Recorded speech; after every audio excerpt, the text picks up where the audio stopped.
brought to you by Silver Pumps and Motors. Top quality और consistent performance के लिए सिर्फ सिल्वर पंप्स नाम याद रखना। తెలంగాణలో కాంగ్రెస్ సాగునీటి ప్రాజెక్టులు కట్టలేదన్న హరీష్ రావుకు సీఎం రేవంత్ సవాల్ విసిరారు. వారిద్దరి మధ్య డైలాగ్ వార్ను చూద్దాం. మీ మొఖానికి 60 ఏండ్ల సమైక్య రాష్ట్ర పాలనలో ఈ కాంగ్రెస్ తెలుగుదేశం వాళ్ళు మొత్తం కృష్ణా నది పరివాహక ప్రాంతంలో ఒక 20 టీఎంసీల రిజర్వాయర్ కట్టినరా? మీరు 20 టీఎంసీలు కట్టినరా? 3.5 లక్షల ఎకరాలకు నీళ్ళు ఇచ్చే కల్వకుర్తిలో 5 టీఎంసీల రిజర్వాయర్ని కట్టినరా? మాట్లాడిన నోరిప్పినరా మీరు? నేను హరీష్ రావు గారికి టీఆర్ఎస్ నాయకులకు సవాల్ ఇసిరదలుచుకున్నా. పిల్లకాకులతో నాకెందుకు కానీ అసలైన ఆయన రమ్మని ఆయనతోనే మాట్లాడతా.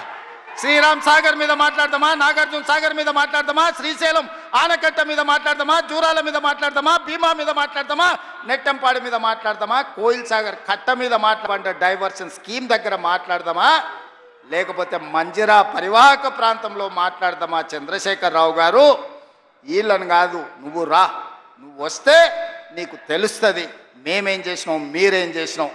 తెలిసి తెలవక ఉడికిందో ఉడకక ఉరుకులాడుతున్నారు నీ అల్లుడు నీ కొడుకు. వాళ్ళకు పిల్లకాకులకేం తెలుసు, ఉండేలు దెబ్బ అని వెనకడికి చెప్పారు. నీకు తెలుసు కదా మా దెబ్బ ఎట్లుంటుందో, కాంగ్రెస్ పార్టీ కార్యకర్తల దెబ్బ. 2023 డిసెంబర్ 3 నాడు చూసినావు కదా మా కార్యకర్తల దెబ్బ. అందుకే ఇవాళ ఆయన మొహం జల్లక ఫామ్ హౌస్లో దాచుకొని ఇవాళ వీళ్ళను ఉసిగొల్పుతున్నాడు. కేసీఆర్ గారు తెలంగాణ జాతిపితగా పేరు తెచ్చుకుంటే రేవంత్ రెడ్డి గారు బూతు పితగా పేరు తెచ్చుకున్నారు. బూతులు మాట్లాడింది బహుశా ఆయనకు బువ్వ లోపలికి పోదు కావచ్చు. నోరిప్పితే బూతులే. మేము డేటాను నమ్ముకుంటే ఆయన డర్టీని నమ్ముకున్నారు. చంద్రశేఖర్ రావు గారంట తెలంగాణ జాతిపిత అంట. ఆ జాతిపితకు మందు వాసన పడుతుందా? గుజరాతుల్నే మందు బంధు పెట్టించింది, అవునా? ఆ జాతిపిత గాంధీ ఆశ్రమాలలో ఉన్నాడు, నిరాడంబరంగా ఉన్నాడు.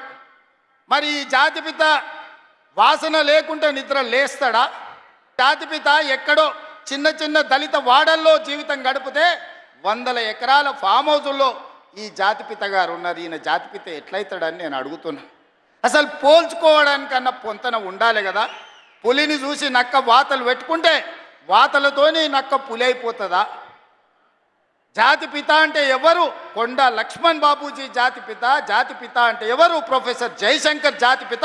ఏ పదవి లేకుండా సర్వం త్యాగం చేసి ఈ దేశం కోసము, స్వతంత్రం కోసము, తెలంగాణ రాష్ట్రం కోసం సర్వం దారబోసిన కొండ లక్ష్మణ్ బాపూజీనో ప్రొఫెసర్ జయశంకర్ తెలంగాణకు జాతిపిత అవుతాడు తప్పితే నోరు తెరిస్తే అబద్ధాలు చెప్పేటోడు, తెలంగాణ రాష్ట్రాన్ని దోసుకున్నాడు, 100 ఎకరాల ఫామ్ హౌజులు కట్టుకున్నాడు, 1,00,000 కోట్ల రూపాయలు సంపాదించుకున్నాడు, టీవీలు పేపర్లు పెట్టుకొని అబద్ధాలను విషప్రచారం చేసేటోడు తెలంగాణ జాతిపిత ఎట్లయితాడని తాటి చెట్టులాగా పెరిగినాయని నేను అడుగుతున్నా.